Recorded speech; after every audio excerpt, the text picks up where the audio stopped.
Ions जो होते हैं, they generally not formed in the reactions of organic compounds. Molecules as such participate in the reaction. It's convenient to name one reagent as substrate and the other as reagent. In general, a molecule, ये मैंने आपको already बोला कि जिसका carbon involve होता है उसको आप reagent बोलते हो, सॉरी उसको आप substrate बोलते हो, दूसरे को reagent बोलते हो.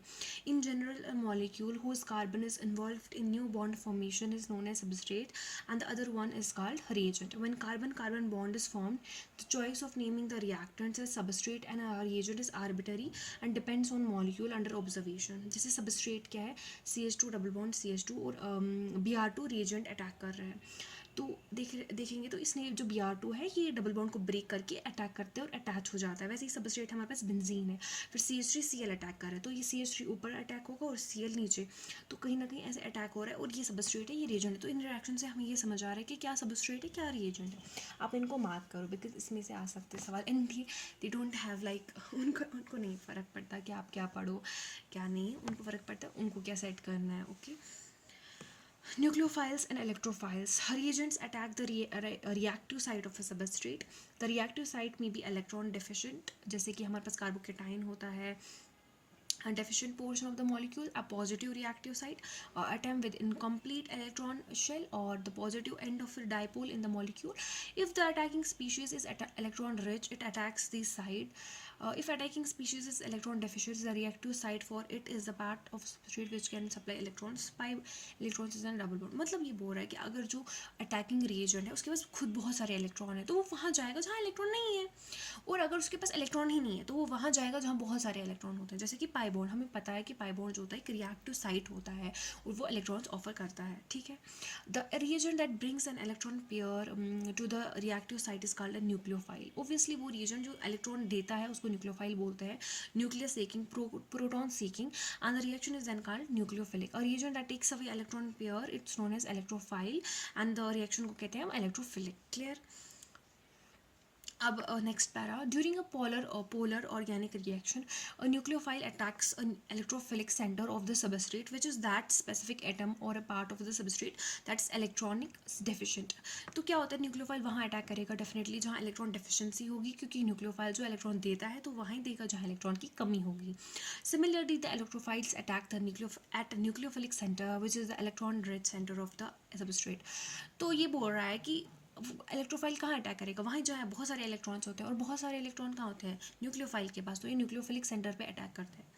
Thus the electrophiles receive electron pair from the substrate when the two undergo bonding interaction. A curved arrow notation is used to show the movement of electron pair from nucleophile to electrophile. Some examples of nucleophiles are negatively charged ions with lone pair of electrons. Definitely ये बोल रहा है negatively charged ions है और इनके पास lone pair भी है, तो ये बहुत बड़े इलेक्ट्रॉन रिच है, तो इनको हम कैटेगराइज करें न्यूक्लियोफाइल्स में. Hydroxide, cyanide and कार्बो anions. Neutral molecule जैसे कि वाटर, NR3, NHR2, ये भी न्यूक्लियोफाइल्स की तरह एक्ट करते हैं बिकॉज इनमें लोन पेयर है. और एग्जाम्पल्स ऑफ इलेक्ट्रोफाइल्स जो हैं वो कार्बोकेटाइंस होता है, क्योंकि ऑब्वियसली इन पे पॉजिटिव चार्ज है, दे लैक इलेक्ट्रॉन्स, राइट. जैसे कि CH3 positive. And neutral molecules having functional groups like carbonyl group या अल्काइल हैलाइड्स ले लो जहाँ पर एक्स हैलोजन एटम्स है, तो ये सारे इलेक्ट्रोफाइल्स. अब देखो ये जो दो नाम लिखे हैं ना, न्यूक्लियोफाइल और इलेक्ट्रोफाइल, और इनकी लिस्ट दी है, ये आपको बिल्कुल याद करनी है ऐसे ही, और कहीं ना कहीं मुझे लगता है आपको ये स्टिकी नोट पे लिखना चाहिए एंड पेस्ट करना चाहिए ताकि आपको भूले ना. ठीक है. ये बेसिक लगता है बट इसमें जब क्वेश्चन आता है देन क्वेश्चन में इंसान का दिमाग ख़राब हो जाता है. So it's better to every point को इम्पोर्टेंस देना. Okay, to give importance to every point. मुझे आदत है English, I don't speak English completely, I don't speak Hindi completely, I'm like English. So let's continue.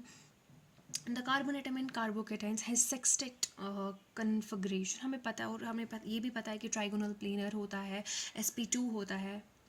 Okay, hence it's electron deficient and can receive a pair of electrons from the nucleophile. In neutron molecules such as alkyl halides, due to polarity of CX bond, a partial positive charge is generated on the carbon atom and hence the carbon atom becomes electrophilic centre. देखो क्या बोल रहा है, तो जो carbon atom है carbocation में, इनमें सेक्सटेट कन्फिगरेशन होता है, तो डेफिनेटली सेक्सटेट तो कम होता है ना, 8 होने चाहिए.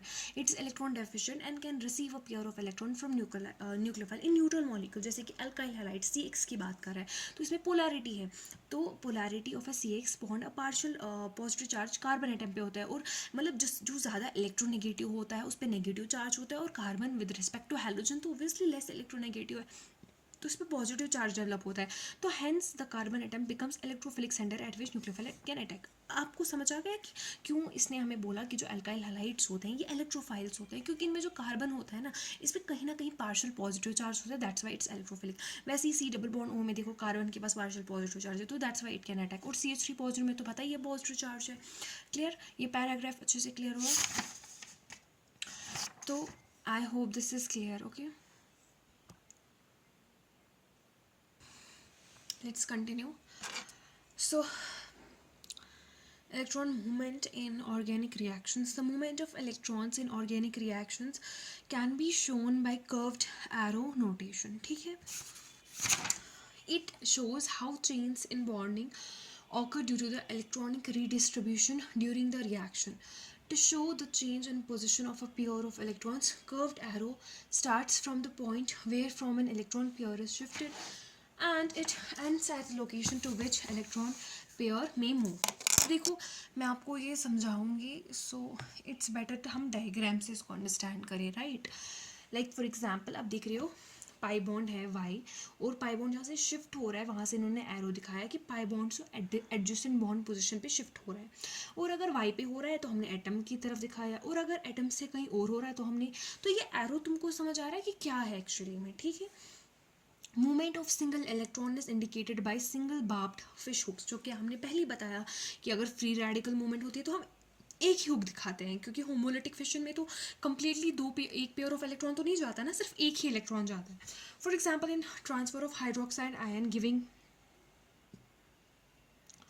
ethanol, and in the dissociation of chloromethane, the movement of electron using curved arrows can be depicted as follows. For example, जो ट्रांसफर है हाइड्रोक्साइड आयन का गिविंग इथेनॉल, देखो हाइड्रोक्साइड आयन ट्रांसफर हो रहा है CH3 पे और फिर Br हट रहा है तो CH3OH बन रहा है, मतलब इथेनॉल बन रहा है। And in the dissociation of chloromethane the movement of electron using curved arrows can be depicted as follows.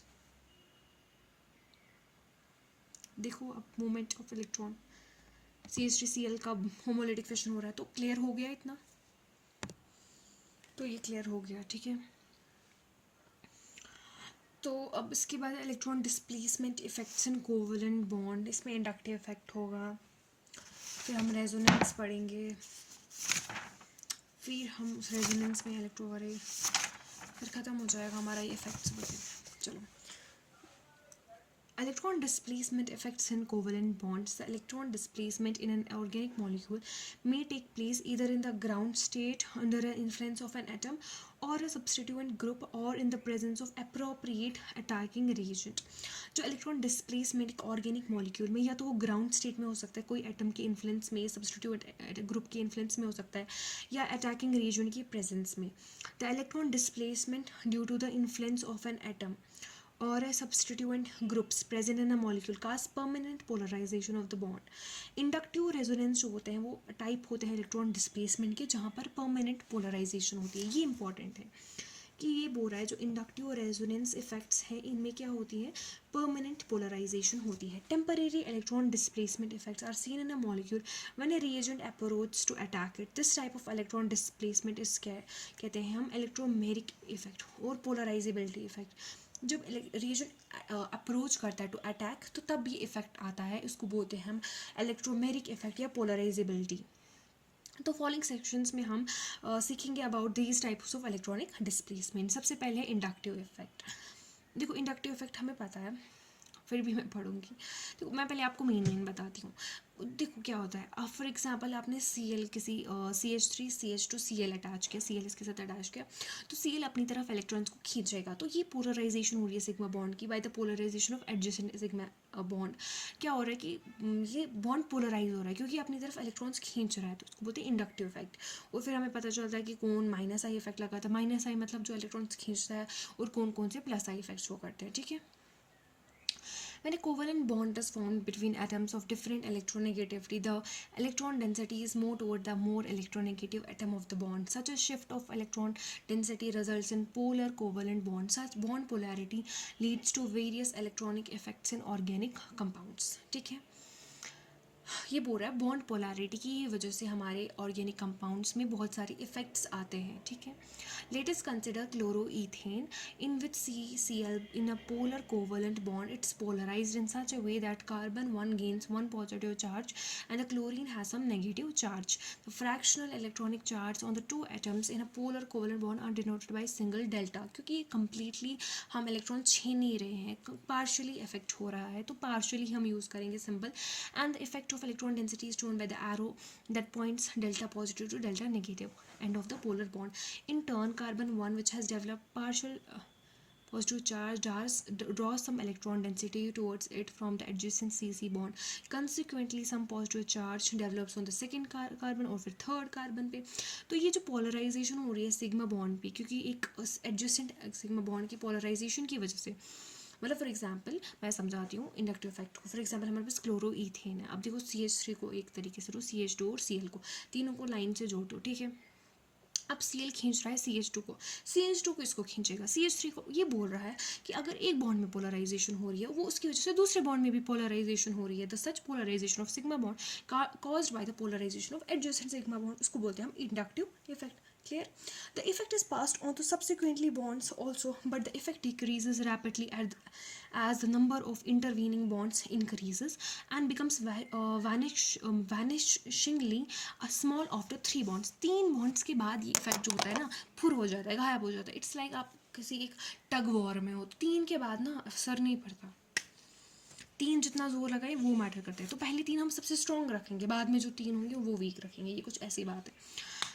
The inductive effect is related to the ability of substituents to either withdraw or donate electron density to the attached carbon atom. Based on the ability, substituents can be classified as electron withdrawing or electron donating group related to hydrogen. Halogens and many other groups, जैसे कि nitro, cyano, carboxy, ester, ariloxy, और electron withdrawing. On the other hand methyl और ethyl जो होता है उनको electron donating consider किया जाता है. ये क्लियर हो गया, ठीक है. ये क्लियर हो गया. ये इंपॉर्टेंट है, ये देखो ये इंपॉर्टेंट है, ठीक है. ये इंपॉर्टेंट है कि कौन से इलेक्ट्रॉन विड्रॉइंग है और कौन से इलेक्ट्रॉन डोनेटिंग है, ठीक है. अब है रेजोनेंस, ठीक है. मुझे लगता है रेजोनेंस हम नेक्स्ट में कंप्लीट करते हैं. फिर रेजोनेंस कंप्लीट हो जाएगा, उसके बाद हमें अलग से प्योरिफिकेशन का बनाना पड़ेगा और क्वांटिटेटिव क्वालिटेटिव एनालिसिस भी अलग का टॉपिक है. डन. Okay, bye.